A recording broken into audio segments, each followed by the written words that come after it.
Dalawang patay sa magkakahiwalay na aksidente sa isang endurance motorcycle challenge sa Pangasinan at La Union.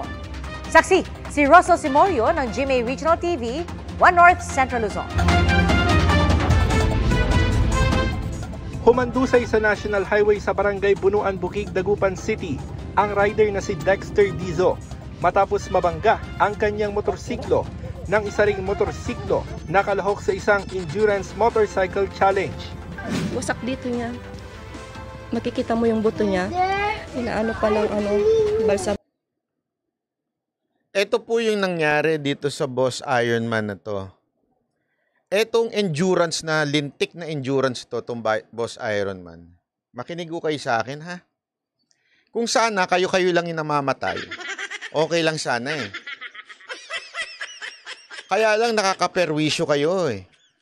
Sa totoo lang, kailan pa sa tanan ng taong bayan o ng Pilipinas na kailangan mag-akarera sa gitna ng daan? Akala ko ba safety tayo?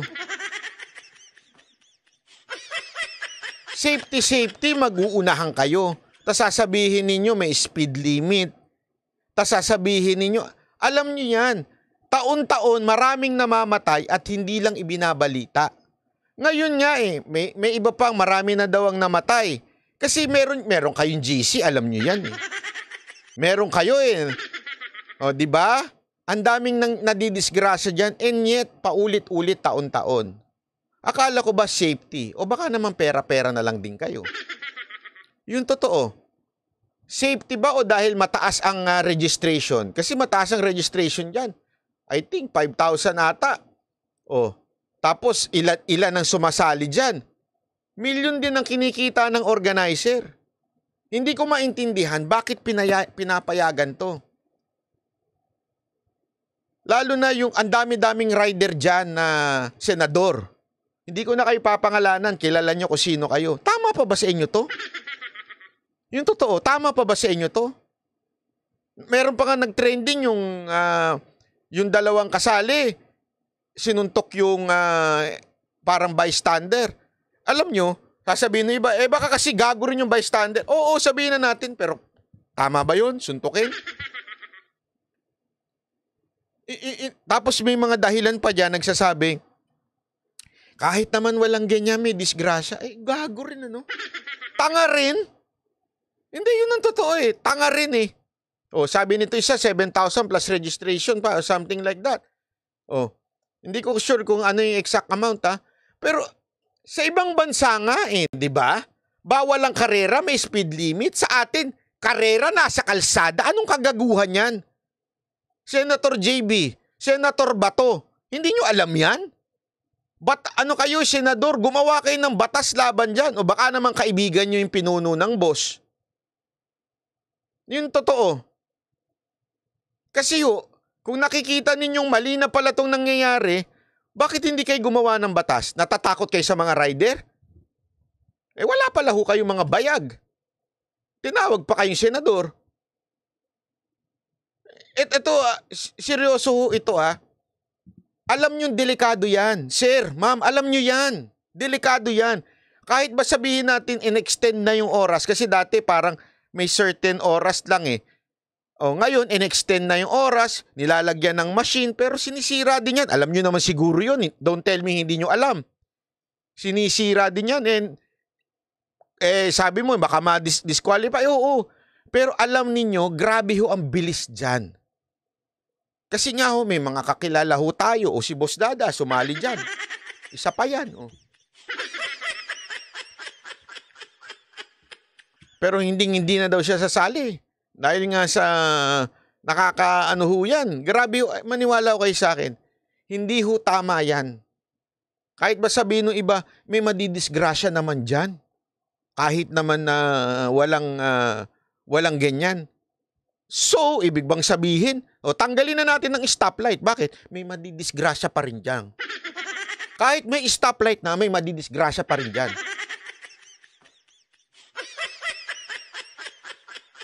Di ba? Tanggalin na lang natin yung mga pulis, mga traffic enforcer. Bakit? Kahit nandyan sila, may madidisgrasya pa rin. Tanginang dahilan niyang kabubuhan. Kahit wala namang ganyan, may madidisgrasya pa rin. O, dinagdagan mo pa. Anong kabobohan yun? Wala akong pakialam kahit pa sponsor ng BMW yan. Wala akong pakialam. Hindi ako binibigyan ng BMW, baka akala nyo. Binili ko pa yung motor ko. Si Busita, ayan. Akala ko ba para sa mga rider ka? Busita, di ba, ano mo pangalan ng ano mo? Party list mo? Busita party list, Akala ko ba para sa rider ka? Yung mga nadadamay dyan, yung asawa nitong nadamay na naulila na yung mga anak nito. Rider yun, nadamay lang, nabangga. Bakit? Ang bibilis eh. Sabi tuloy ni Mocha, nagalit na. Hindi sponsored ng BMW yan, wag niyo idama yung BMW. Hindi daw sponsor. Wag kayo mandamay. Hindi kasi alam mo, hindi naman tayo siya nagmamalinis. Nag-Europe pa naman kami, di ba? Nag-Europe tour din kami. Pero yung sa Europe kasi, hindi nung karerahan. Yung may oras ka na makakarating, hindi ganun doon. At we strictly follow the rules. Kung ano talaga yung, yan, bawal kang umovertake dun sa grupo mo eh. Sabihin, group yun, tour yun. Pupunta kayo sa isang lugar, group yun. May speed limit. Subukan mong hindi tumunod na speed limit sa ibang bansa. Kung hindi ka mayari. So, dyan, responsible rider ang mga sumasali dyan. Kung kaya natin doon, bakit hindi gawin dito? Bakit kailangan magkarerahan kayo?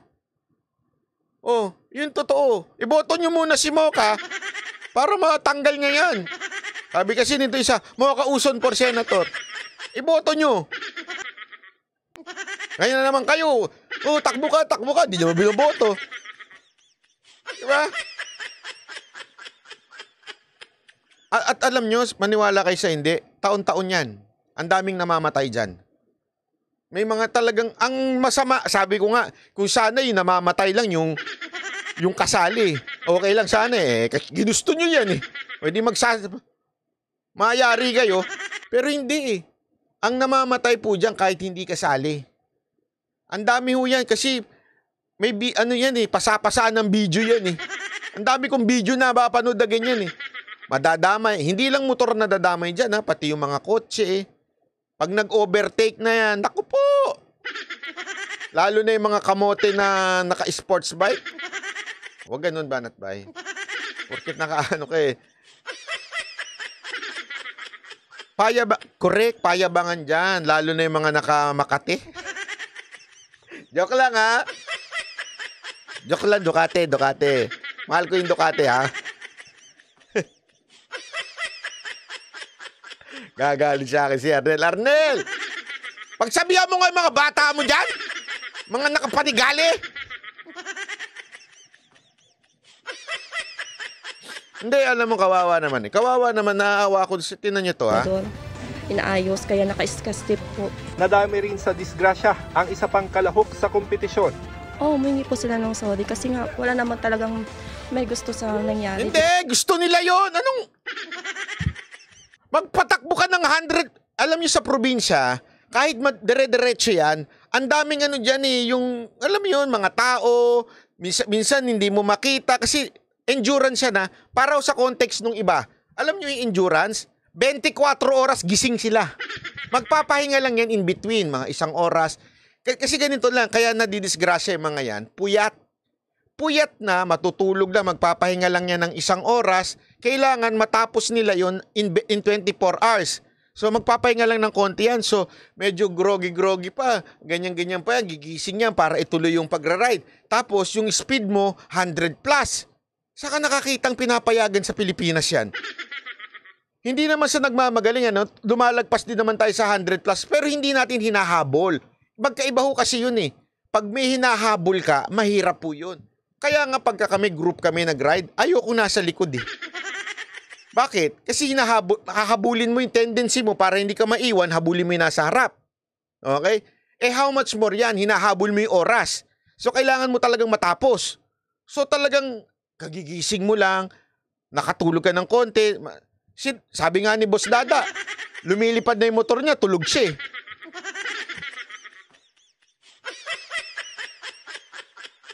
Kasi sayang nga, una-una sayang yung registration kung hindi mo matapos, di ba? O, tapos sasabihin nila, prestige kasi yan. Pag nakatapos ka niyan, ibig sabihin malakas na nilalang ka.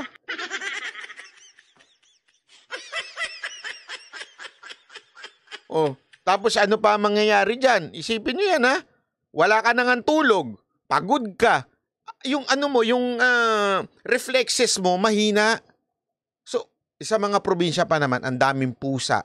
O di kaya pusa at saka aso na tumatawid. O di ba? Isang tama mo lang ng aso dyan. Aside from mamatay yung aso, sana ko ikaw lang. Talaga namang disgrasya aabutin. Maraming ganyan. O, yung iba pa nga dyan, mandaraya. Kunwari, nakasakay. Pagdating sa pag malapit na, di ba may last meron pang issue yan eh. Bakit? May isang vlogger na babae.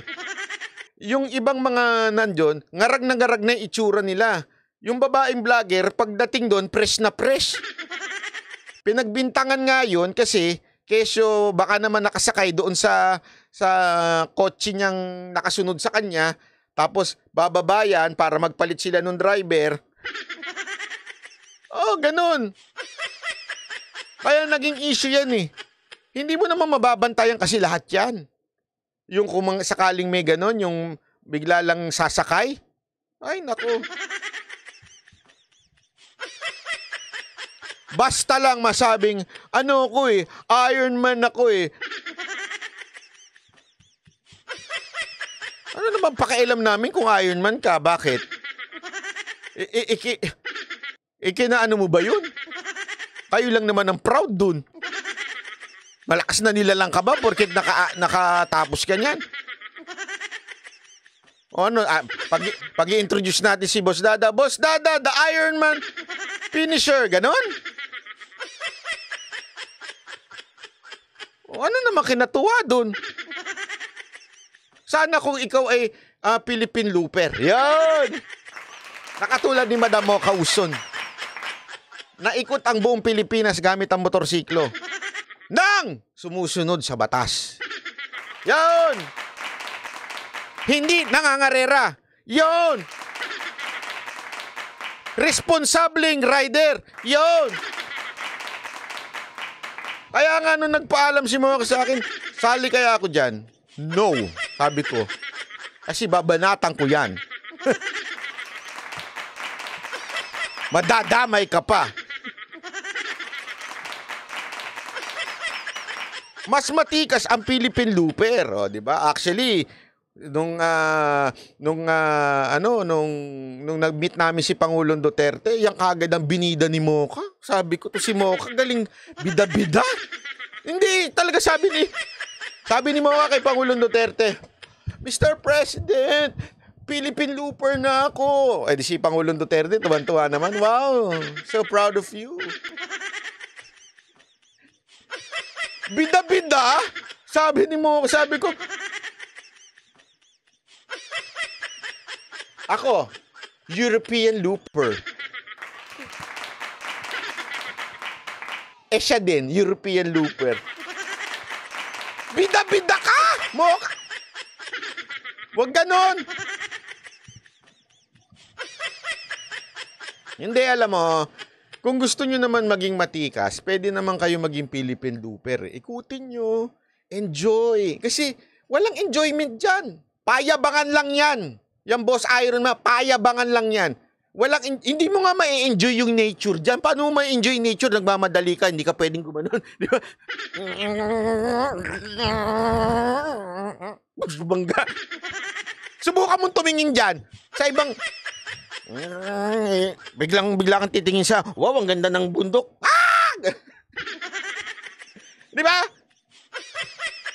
O at least kung Philippine Looper, di ba? Magmaano ko lang, relax ka lang. Kalma, tugtog mo lang. Oh, kalma. Baby, kalma. Ganda ng bundok, oh. Huwag mo naman akong bigyan ng dahilan para tabihan ka. Oh, ganda, oh. Kalma. Oh, di ba? Kalma ka lang. Oh. Yung mga boss dyan, parang laging kumakanta ng, welcome to the gang! Ganun. Tama, mali.